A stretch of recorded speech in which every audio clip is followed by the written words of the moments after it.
pamoja na jamii haya. Najua ni chungu, lakini Kimani ameenda, wengine wamebaki. Maisha mpaka itaendelea.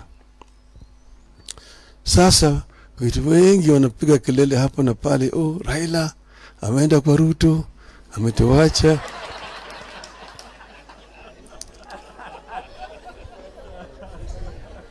Mimi sijaenda kwa Ruto. Ruto amekuja kwangu. Mimi nimesema mimi nibaki, msimamo yangu haijabadilika. Kitu muhimu zaidi mpaka zaliwe mpaka sasa, mimi ninakuwa napigania haki ya Wakenya yote. Uliona mwaka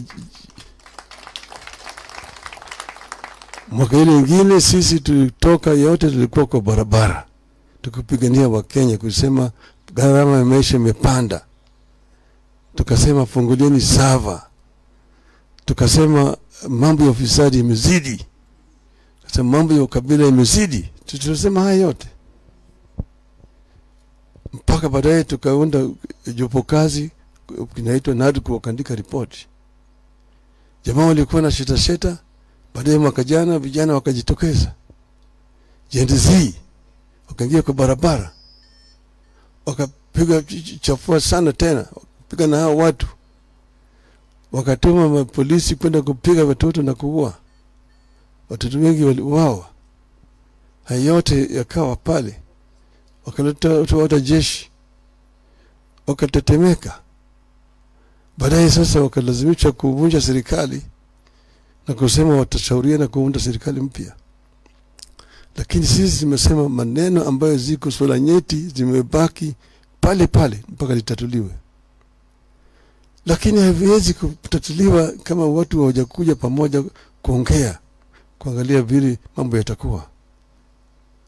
Ndio sababu hao jamaa wakikuwa wameshikwa na baridi na wamekuja upande yetu, mimi nikasema tufanye mambo marekebisho haya yote. Mnaona yale tumeandika maneno 10 yote ni yale tumekuwa tunadai, na wakasema watatimiza.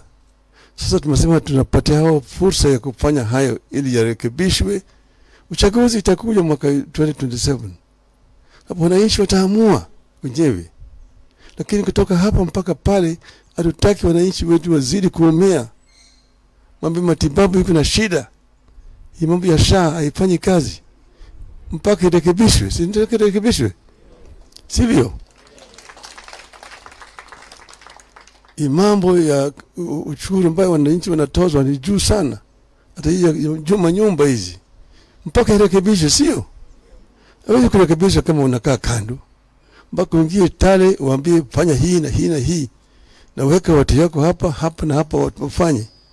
Ikifika pale, nyinyi mnajua yale ambayo yalifanyika mwaka ile nyingine, si mnajua yale yalifanyika? Si mliona wakati ile mambo ilikuwa ndio marama kule, si mnajua yale yalifanyika? Kwa sisi sasa hatuwezi kukaa tu kando namna hii ili nchi iende kazame. Mpaka tufanye kazi, tuone kama tunaweza kuyarekebisha. Wakati kifika 2027, Wakenya wataamua ni nani wanataka kuongoza. Sivyo? Mimi nilikuwa nasema nataka kwenda kwa AU.